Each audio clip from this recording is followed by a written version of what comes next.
안녕하세요. 네 번째 함께를 나눌 하나님교회 임경화입니다. 성경의 목표는 하나 되는 함께함입니다.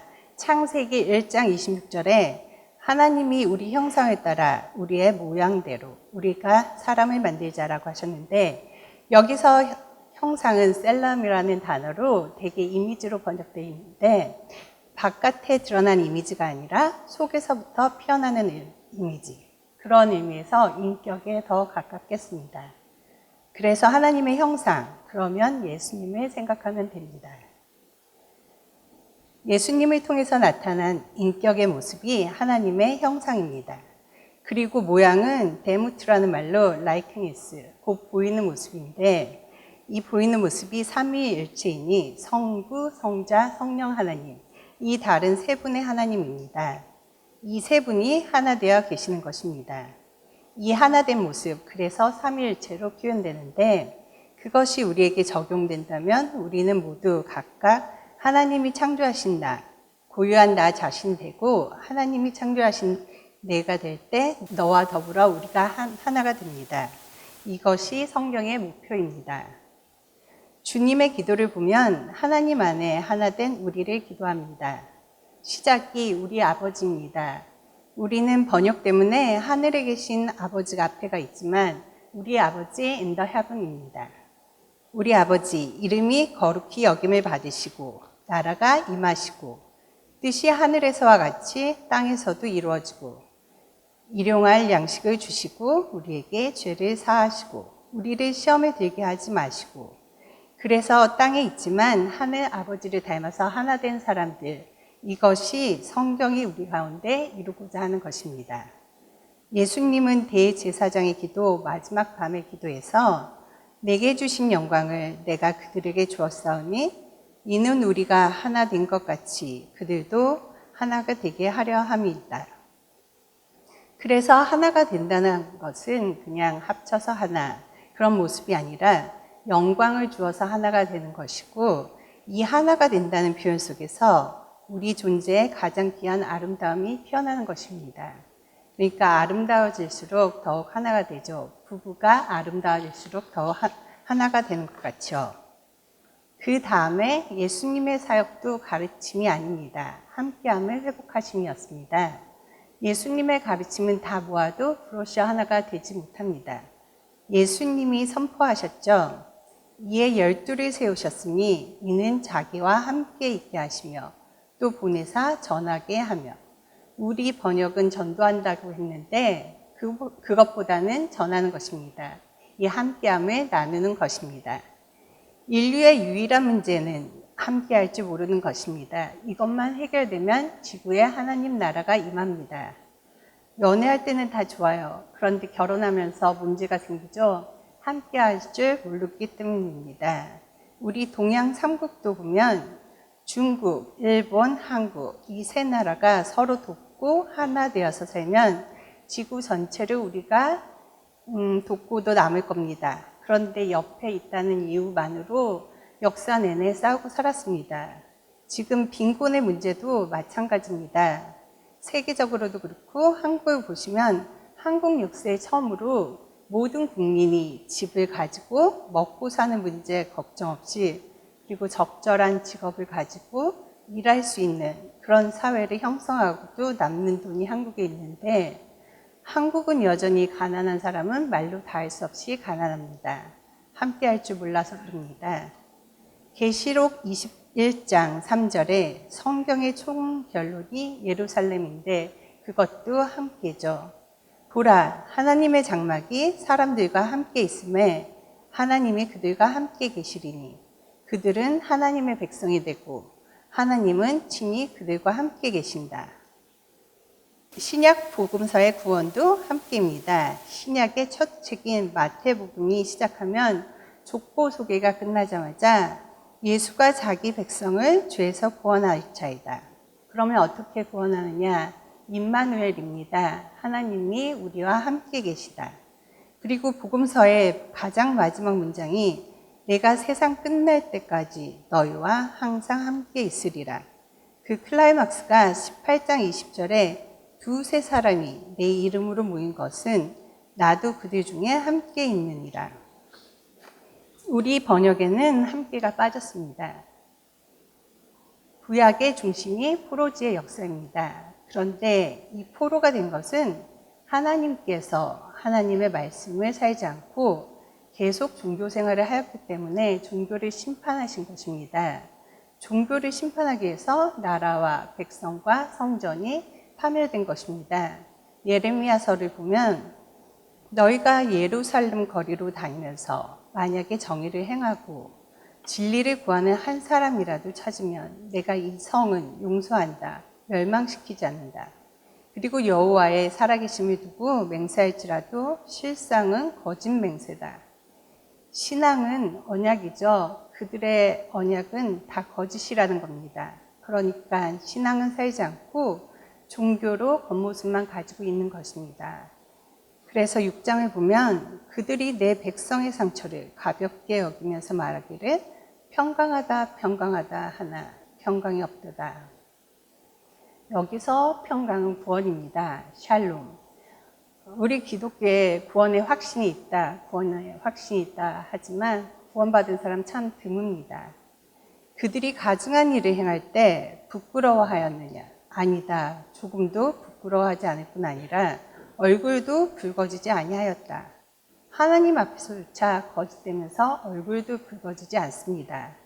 아모스 선지자는 너희는 베델에 가서 범죄하고 길갈에 가서 죄를 더하며 아침마다 너희 희생을 3일마다 너희 11조를 드리며 베델, 길갈 이거 모두 하나님 앞에 제사 지내는 제단입니다. 누룩 넣은 것을 불살라 수은제로 드리며 낙헌제를 소리내어 선포하려무나 이스라엘 자손들아 이것이 너희가 기뻐하는 바니라 주 여호와의 말씀입니다. 그러니까 종교생활은 자기 좋자고 하는 겁니다. 자기에게 편하고 자기 이익 보자고. 그러나 하나님은 내가 너희들의 절기를 미워하며 멸시하며 너희 성회들을 기뻐하지 아니하나니 내가 내게 번제나 소제를 드릴지라도 내가 받지 아니할 것이요 너희 살찐 희생의 화목제도 내가 돌아보지 아니하리라. 오직 정의를 물같이 공의를 마르지 않은 강같이 흐르게 할지어다. 이스라엘 족속아 너희가 40년 동안 광야에서 희생과 소제물을 내게 드렸느냐. 광야에서 제사 안 지냈습니다. 그러나 하나님이 받으셨죠. 인도하시고. 그래서 종교가 심판을 받고 포로로 갔습니다. 포로로 가니 성전이 없고 이제 몇몇 가정들이 말씀으로 모이기 시작합니다.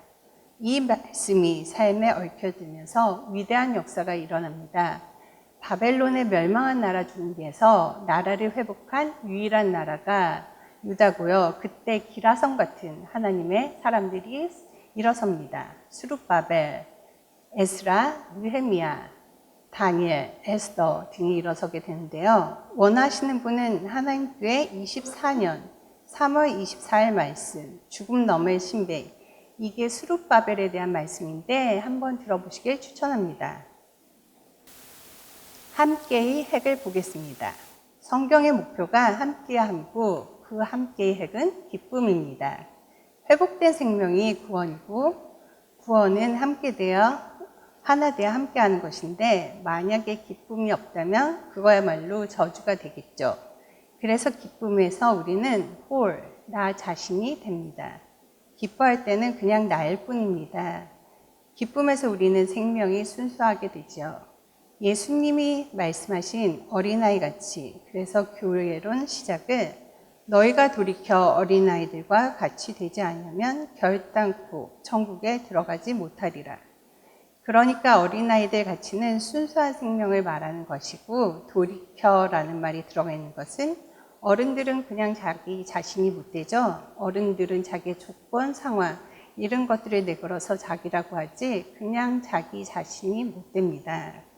교회론의 서문 18장 1절에서 4절 부분은 순수함이 없이는 생명 실제가 아니다.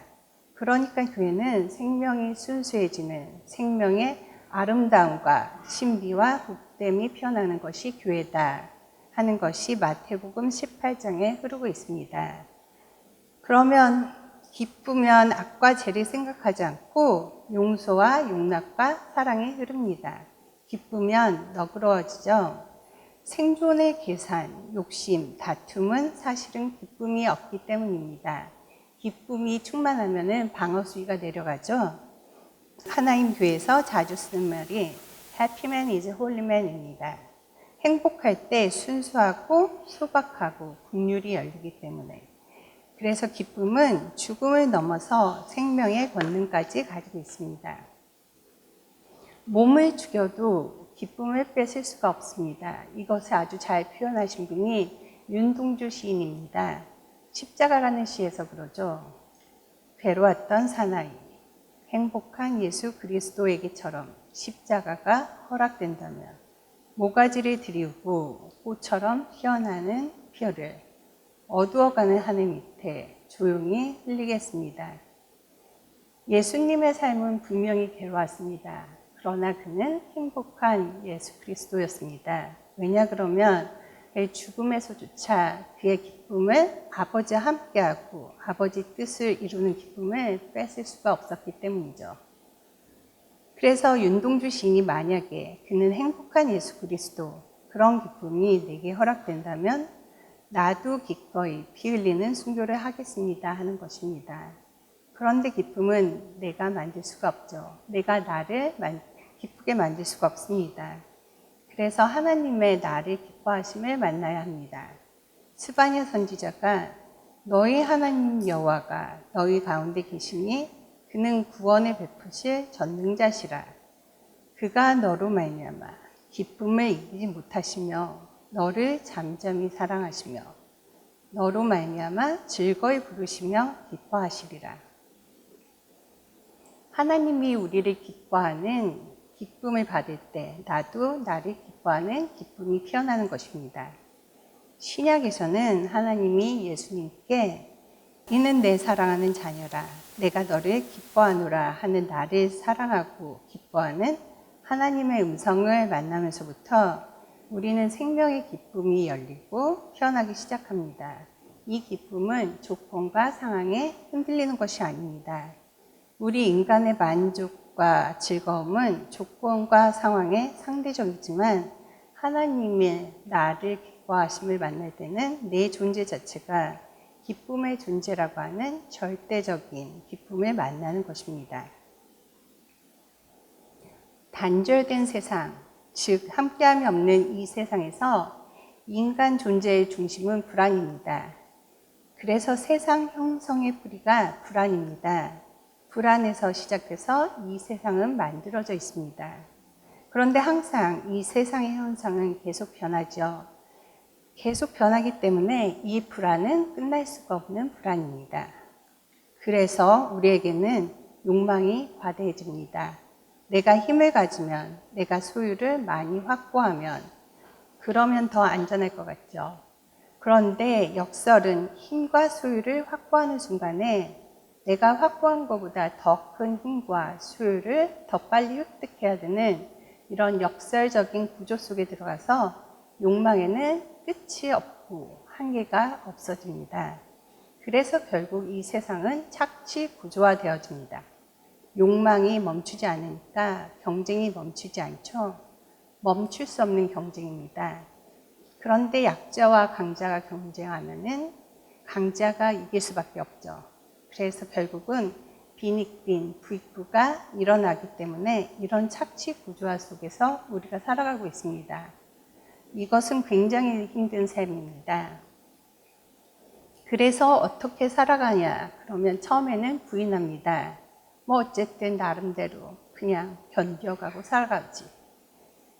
이렇게 하죠. 그렇게 부인한다고 해서 문제가 해결되지는 않죠. 계속해서 부인해야 되는 이런 상황에서 우린 결국 절망에 도달하고 맙니다. 샤르트르가 말한 대로 no exit, 출구가 없구나, 이거 해결책이 없구나 이렇게 됩니다.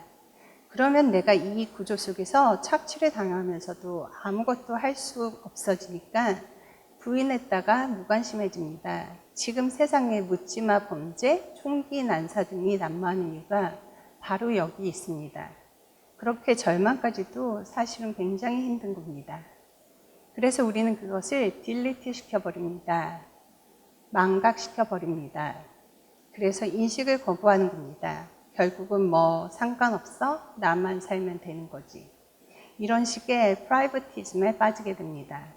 그래서 이 단절된 무상관, 무감동, 무기력의 삶을 사는 것이 유일한 존재 방식이 되어서 이제는 가족까지도 사실은 별로 관계하지 않으려고 합니다. 요즘 소셜 네트워크에 올라오는 것 중에 이런 것들이 갑자기 많이 나오는데요. 절친 믿지 마라. 연락 없이 사는 것이 지혜다. 속 이야기하면 안 되는 이유. 늙으면 부질없다. 혼자 즐겨라. 가족도 남처럼 대하라. 이런 타이틀이 굉장히 많이 올라옵니다. 완전히 단절된 사회에 프라이버티즘에 빠진 우리의 삶을 단적으로 보여주고 있습니다. 그래서 관계와 가치가 목적을 상실했습니다. 더 이상 관계가 아니고 이용하고 내 이익을 보기 위한 방법에 불과한 것입니다. 그리고 삶이 가치를 창조하는 데 있는 것이 아니라 삶에서 그냥 나 혼자 편안하면 되는 충분한, 그래서 관계와 가치가 상실된 삶, 바로 그것이 죄를 사는 삶인 것입니다. 마치겠습니다.